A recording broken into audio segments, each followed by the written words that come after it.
Hello, my dear learners. My name is P. Ramesh Kumar, and today we are going to discuss evolution of media. Let us first discuss the learning outcomes of the module. Knowledge of the major developments in the evolution of media, starting from prehistoric times up to the present. To discuss the undercurrent of the impact of each mass medium or its tools on society. For instance, Gutenberg's printing press acted as a catalyst in humankind's shift from the Middle Ages to modernity and in the spread of Protestant Reformation. Also, the radio made information available to the common man at a low cost. Now let's start. If I ask you what language you speak, your reply will be English, Hindi, Bengali, German, French, or something like that. Just imagine the world before language evolved into a structured communication tool. Yes, one goes back in time thousands of years, one can imagine our ancestors speaking in some kind of sign language. Well, they also painted scenes of their activities and rituals. While it is impossible to ascertain the exact intent of the cave paintings done in prehistoric times, the painters were conveying something, either lessons to young hunters or simply chronicles of their belief systems. Now let's discuss the term media. The term media is the plural of medium, meaning any channel of communication. According to Oxford Dictionary, the main means of mass communication, that is publishing, broadcasting and the internet, regarded collectively is called media.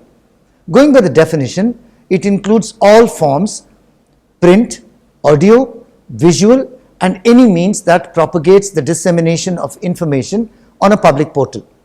Mass media and its evolution stemmed from the need felt by humankind to stay informed and connected. Prehistoric times, cave paintings. Long before the evolution of modern mass media, there were cave paintings as mentioned earlier. The human need for communication is etched in stone as well, quite literally. The media available to Homo sapiens and their predecessors at that time were cave and stone surfaces. Today, we have multiple channels of communication.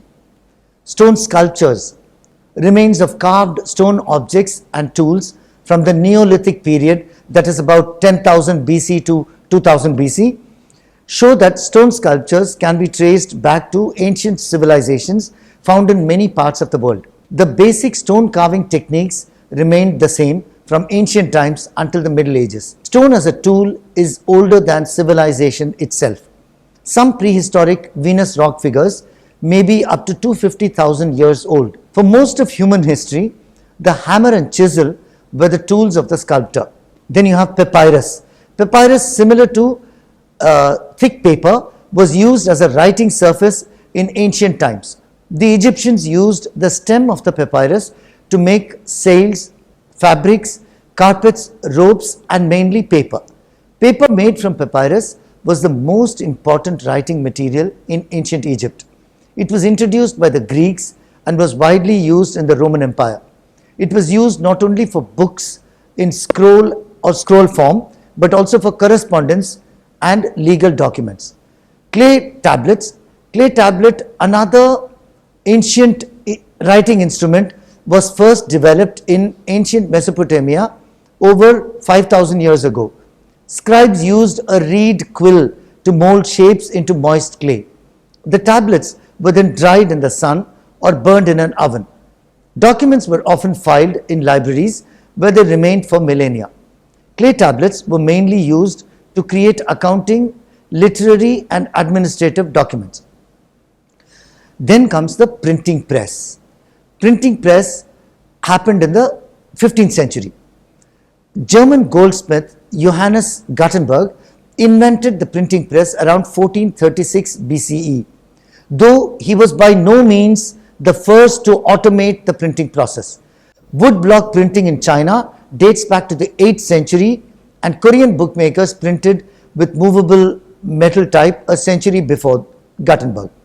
The first newspaper in the world was produced in Strasbourg, a city which is now in France but was part of the German nation those days, by a printer called Johann Carolus in 1605.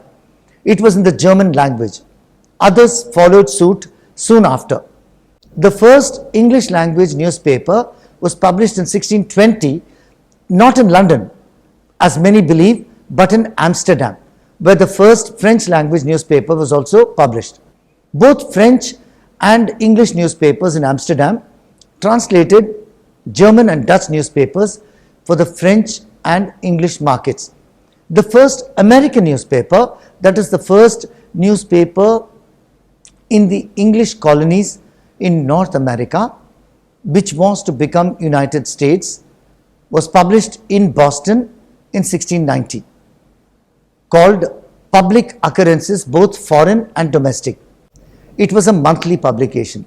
Since the 1700s, the media started going through a drastic transformation. The use of prehistoric tools for recording events, ideas, or articles had slowly declined, and a new era of media tools came into existence. Media had turned from an instrument for recording to a means of communication and for creating a global connection in such a way that no person is devoid of information. From 1700 till about 1900, there had been a lot of inventions that had laid the foundation for further innovations in the media industry. In 1774, the electronic telegraph was invented by George Louis Lesage. Then there were other major inventions that went on to revolutionize the world of media, such as 1829 typewriter by W.S. Burt, 1876 telephone by Alexander Graham Bell, 1877 phonograph by Thomas Alva Edison, 1894 radio by Guglielmo Marconi.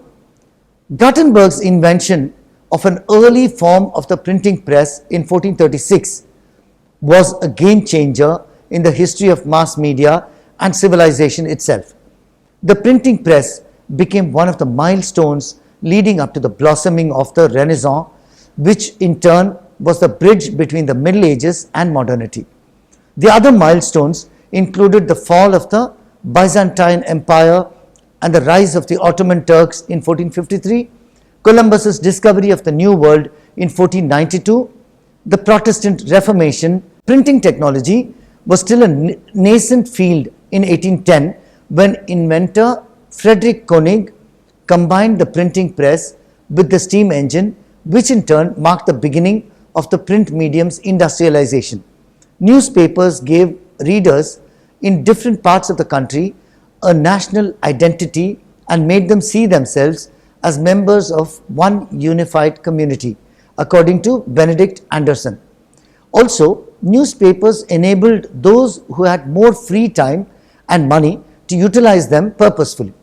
Over a period of about 130 years, from 1800 to 1930s, printing machines catapulted from producing approximately 80 pages per hour to about 3,000 pages per hour. On November 29, 1814, about 360 years after Gutenberg invented the hand press, the new steam-powered two-cylinder printing press made by Koenig and precision instrument maker Andreas Bauer were used for the first time to print the Times in London.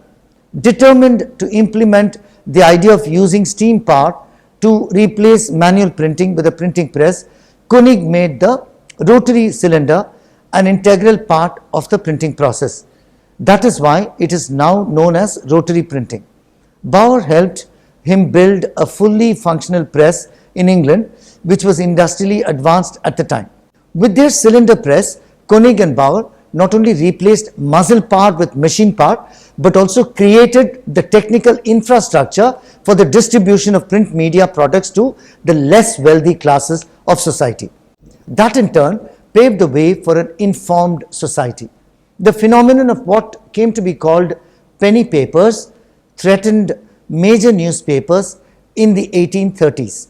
While the established newspapers catered to people who were wealthier and more educated, the penny press served a wider section of people from all classes.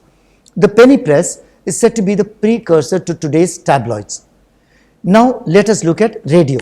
Radio, the first major non-print form of mass media, took Americans by storm. As the radio became a popular medium, the consumer of news did not have to buy a newspaper or look for a place where he could sit and read the newspaper. He simply had to listen in and get all the information he needed to know. Radios, which were inexpensive compared to telephones and were within the common man's reach in the 1920s, had the ability to be heard by large numbers of people at the same time. That in turn at once democratized mass media and also made it ideal space for selling products. The radio thus became a godsend for advertisers who got access to a huge audience. The reach of the radio also led to bridging of regional differences and encouraging of a unified sense of lifestyle among its listeners. Apart from inexpensive and democratic dissemination of information, the radio also unwittingly gave rise to consumerism. Quotes begin, Americans in the 1920s were the first to wear ready-made exact size clothing, to pay electric phonographs, to use electric vacuum cleaners, to listen to commercial radio broadcasts, and to drink fresh orange juice round the year. Quotes end. The consumer boom left its mark on the 1920s and also led to the Great Depression of the 1930s. This is from the Library of Congress. Consumerism, which stemmed from the reach of the mass media, pushed up production to record levels in that decade. When the Great Depression began in the 1930s, the excess production exacerbated the economic crisis as supply far exceeded demand. Now let's look at community radio. Community radio is a regional radio service that broadcasts content that is popular with local audiences but is often overlooked by commercial or media companies. Its range is short and it serves the information needs of communities. Community radio is known by different names in different countries. It is known as popular or educational radio in Latin America, rural or community radio in Africa, public radio in Australia, and free or associate radio in Europe. All of them describe the same phenomenon of giving voices to the common people and democratizing communication in the community. In India, one Dr. Sridhar is recognized as the father of community radio. He established the first community radio station at Anna University in Tamil Nadu. The idea of community radio is that local people produce and broadcast their own programs and participate in the operation of the station. It is a community space where people can meet and collaborate. Various sources of information such as television, radio, newspapers and magazines have certain intrinsic limitations. They are commercial, expensive, energy intensive, highly centralized in structure and have a broad focus that often does not address local or regional aspirations. In addition, newspapers and magazines are of no use to illiterate farmers.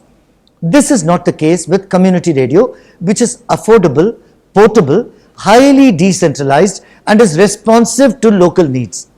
Being a portable information device that a farmer can take with him to the workplace and listen to the station while working, it has a great role in agriculture and related fields.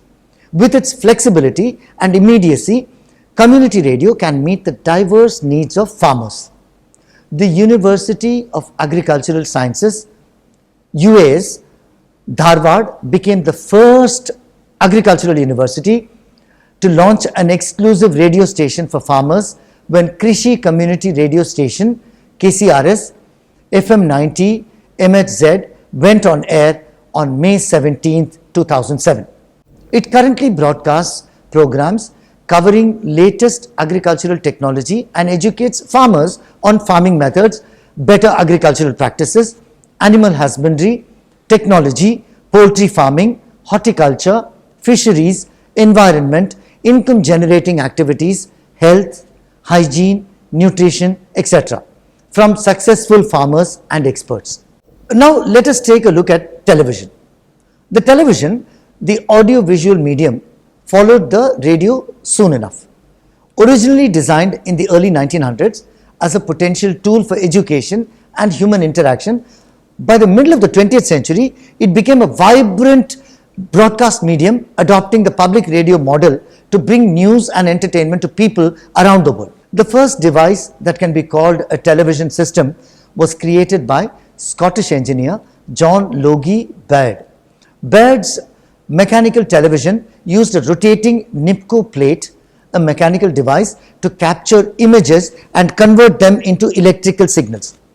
Baird's first public demonstration of his mechanical television system took place somewhat prophetically in a London department store as early as 1925. Little did he know that television systems would get intertwined with consumption throughout history. The first device we know today as a television used cathode ray tubes, CRTs. These curved glass and box devices shared images captured by the camera in real time, and the resolution was incredible for its time.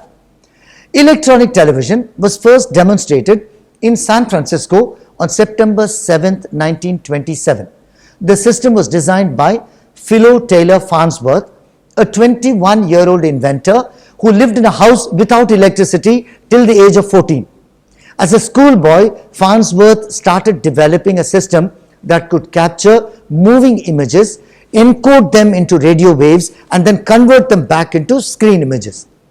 Baird in England and Charles Francis Jenkins in the United States had previously demonstrated a mechanical television system in the early 1920s. However, Farnsworth's invention, which scanned images with an electron beam, is the direct ancestor of modern television. The election of a young and handsome President, John F. Kennedy, following the first televised presidential debate in 1960, seemed to show how profoundly television had changed American politics. Commentators pointed to the first televised debate between Democratic presidential candidate Kennedy and Vice President Richard M. Nixon, the Republican candidate. A survey of those who listened to the debate on the radio showed that Nixon won. However, those who watched them on television and could compare Nixon's bad posture and badly shaved face with Kennedy's calmness and grace assumed that Kennedy had won the debate. While the jury was out on the extent to which the first televised debates helped the winning candidate in 1960, physical appearance became an additional criterion in the presidential race since then. Television coverage of the assassination of President Kennedy on November 22, 1963, and the events that followed provided further evidence of the power of the medium. Now let us come to television in India. Television came to India on 15 September 1959 in Delhi, some 20 years after the British Broadcasting Corporation launched the world's first television program in 1936. It all started with the help of UNESCO. Twice a week, the 1-hour shows dealt with the community health, the responsibilities and rights of citizens, the road and traffic safety, etc. In 1961, an educational initiative aimed at schools was added. The first rapid expansion of television in India occurred in 1972 when the second television station was established in Bombay. After Bombay, stations appeared at Srinagar and Amritsar in 1973, and in Calcutta, Madras and Lucknow in 1975. For the first 17 years, television broadcasts were irregular and in black and white. But by 1976, the system had grown to 8 television stations serving 45 million people in an area of 75,000 square kilometers. When the growing television system became too large for All India Radio, the government established Doordarshan, a national television channel, as a new department of the Ministry of Information and Broadcasting. On August 15, 1982, Doordarshan began broadcasting in color. Most of the programs were produced by Doordarshan, which was still a branch of All India Radio. Telecasts took place in the mornings and evenings. Apart from Krishi Darshan, dedicated to farmers, the other main topics covered in these programs were health and family welfare.